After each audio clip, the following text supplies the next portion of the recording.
Personal safety is just a part of the puzzle. Organizations, businesses, even governments can keep up with cybersecurity and should.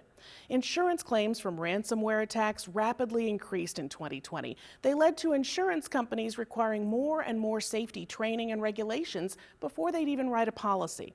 Benji Jeffords looks at how those changes affected Williamson County's government in renewing their policy recently.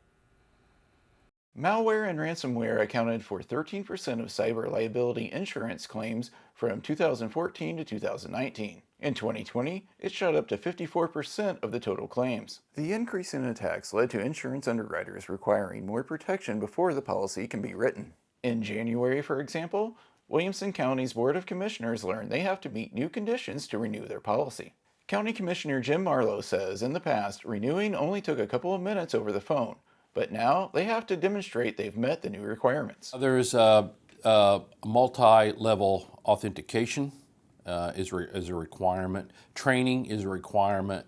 All these have to be met in order to comply with the insurance demands to get the coverage. It used to not be quite that way, but as time goes on, and I'm sure everyone's aware, hackers become more clever in everything. Marlo says the county provides computers and network for the county's administration building, courthouse, sheriff's department, and highway department.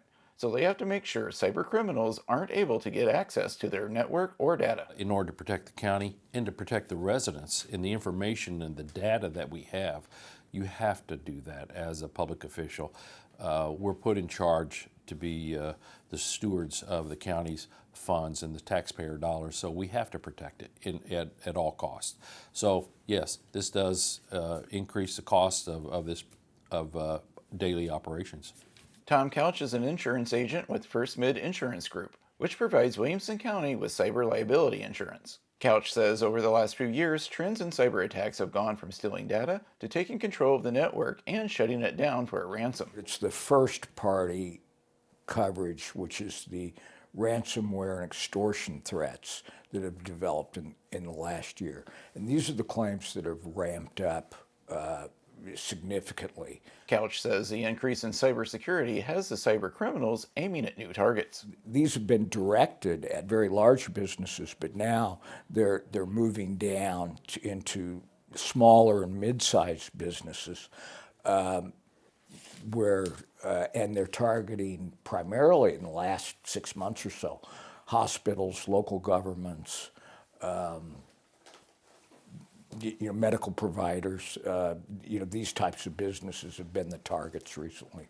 Currently, local government entities have been a big target for ransomware. There are so many essential services that local governments provide that that when they are shut down and denied access to those services, they really have to respond and pay the ransom. Couch says one of the most important parts of the new requirements is the yearly training. The main way they infiltrate these is by phishing, by sending, emails that look very, run-of-the-mill, day-to-day, and get someone to click on a link that puts the malware into the organization's, systems. Marlo says Williamson County hasn't had to use its cyber liability insurance yet, and he hopes they never have to. We're always subject to being a target of viruses, of cyber attacks. Every governmental entity is. And so with that being known, the county needs to have coverage, insurance coverage, in regards to this. Marlo says to limit cyber attacks, they have blocked employees' access to certain websites that are not necessary for county business. But some departments need open access to the internet for investigation purposes. Marlo says they had to make special arrangements to accommodate those departments while protecting the rest of the network. In order to do so, our network would, with the IT protection that we have, the virus protection that we have, and malware protection, it would prevent that. So we'll have to have certain dedicated units that'll be different than all the other computers that are on our network. So the county itself will be protected from any malicious attack. Marlo says the Board of Commissioners plans to be proactive in protecting the county from cyber attacks. We have to all understand we live in a changing world. I'd like to think that things like this don't exist, and that think good of everybody, and that nobody would want to do any criminal activity anywhere in the world, but that would be living in a bubble. And the reality is we do have to protect ourselves, and it's up to you and I to protect ourselves in everyday life, and it's the Commissioner's job to protect the taxpayer dollars and the data that we have in county government. For InFocus, I'm Benji Jeffords.